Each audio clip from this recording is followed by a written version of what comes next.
This episode's brought to you by the Public Domain Shop, a clothing brand inspired by classic literature and film. Use the code Wolff to get 10% off your next sweatshirt purchase. My first Monday mystery movie in a month or two seemed pretty obvious from the start. It was too short to be After the Hunt, it was advertised PG so it definitely wasn't Truth and Treason, and the theater was too small for it to be Tron 3, so Roofman seemed like a safe bet, and honestly, while the mystery was no surprise, the movie genuinely was. Roofman's based on the life of Jeffrey Manchester, played by Channing Tatum, a former soldier turned robber who, after escaping prison, hides out in a Toys R Us, creating an elaborate hideout system and a life on the outside after meeting a Toys R Us employee, played by Kirsten Dunst. Now, Roofman was directed by Derek Cianfrance? I don't fucking know. And looking at his filmography, not only is this his most lighthearted movie without question, but in a strange way, he seems like the perfect guy to tell this story. One, he's no stranger to dramas about doomed love, examining how and why it falls apart, usually with crime involved. But most of all, there's this cinematic yet laid-back style with lots of massive wide shots to show Jeffrey's isolated life, slow zoom-ins whenever something life-changing is happening to him, or two shots that heighten the dramatic moment within the frame, like sneaking away from a guard or Jeffrey's daughter watching her dad on TV from afar. The decision to film on grainy, handheld 35mm gives the early 2000s atmosphere a nostalgic feel, and recreates the scenery and environments so flawlessly, I'm not even kidding when I say this, I looked at a floor lamp in the background and went, hey, I had one of those. They even filmed certain scenes for the CCTV surveillance cameras and baby monitors he sets up to really put you in Manchester's position, spying on other people, experiencing life the way that he did in order to survive. But it would be all for nothing without Channing Tatum easily giving his best, most subdued and charismatic performance, so much to the point where there were entire scenes without dialogue, just him observing a situation and reacting to it, where his facial features and body language carry the whole scene, and most of all, make you wish you could legitimately say Jeffrey was a good person.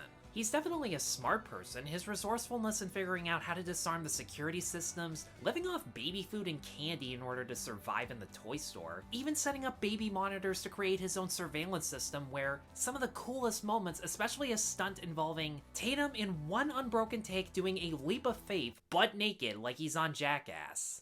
And if anyone wants to see a recreation of that, believe me, I know there's only one. I only have this to say.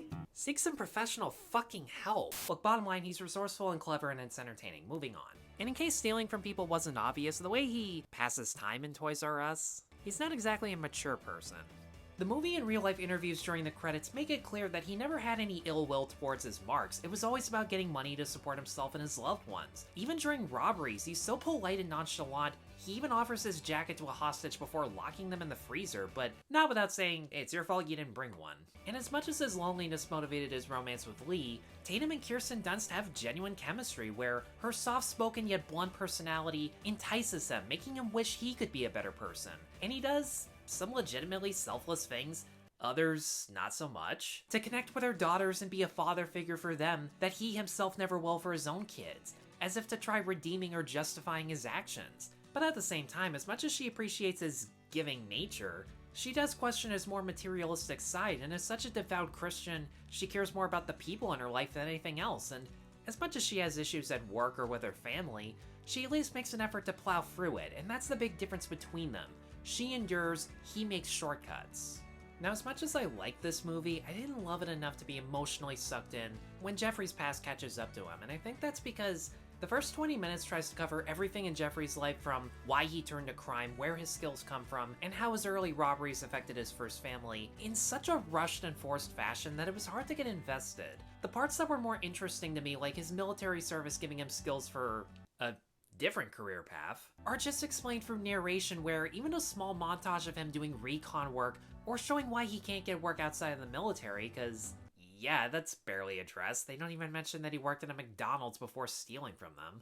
Would have been more insightful compared to awkward ex-wife conversations and birthday parties where you know as soon as the garage door opens, there will be some uninvited guests. And not gonna lie, it does hurt the connection we're supposed to have with Jeffrey in the long run, because his original family's happiness was what motivated him to begin with. But as fictional characters, they're so inconsequential and poorly developed that once he breaks out of jail, are almost completely forgotten about. You're only slightly reminded of this when he does things with Dunst's kids that he'll never be able to do with his own, and holds up a couple pictures side by side to think of what could have been.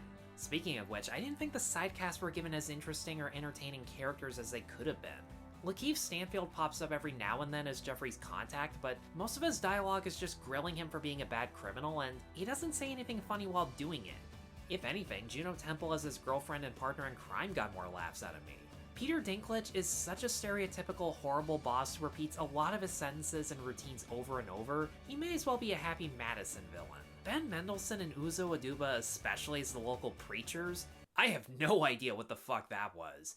It's strange because in a rare change of pace from most Hollywood movies these days, Roofman actually portrays Christians as selfless, compassionate, and forgiving people. Dunst especially, and given the context of the situation and the real-life circumstances, it makes a hell of a lot of sense. One of my favorite interviews during the credits was the real-life preacher talking about forgiveness. But wow, Mendelsohn, who, in this case with his American accent and his face, literally looks like Thomas Hayden Church. And Aduba were just really damn awkward and overly smiley with their line deliveries that, even though I know some preachers are like this, the repetitive dialogue, the fact they're only there to set Tatum and Dunst up, or provide manhunt exposition on Jeffrey, just made their performances feel a lot more forced. They didn't feel like naturally awkward churchgoers. And that's not even a hard kind of behavior to mimic. But at the end of the day, the things that work best about the film, like Channing Tatum's great performance, the chemistry between him and Dunst, the laid-back atmosphere in an otherwise sad crime drama where the absurdity of the situation and Manchester's immature personality add a lot of levity to the film, and one of the better recreations of the 2000s make it a good, easy watch. I don't know if you have to see it in theaters, but it is worth checking out. Legally. And with that, guys, thanks as always for watching. Let me know in the comments below what you think of Roofman. Be sure to stay tuned for more reviews, check me out on Patreon and buy me a coffee, and be sure to like and subscribe. Take care.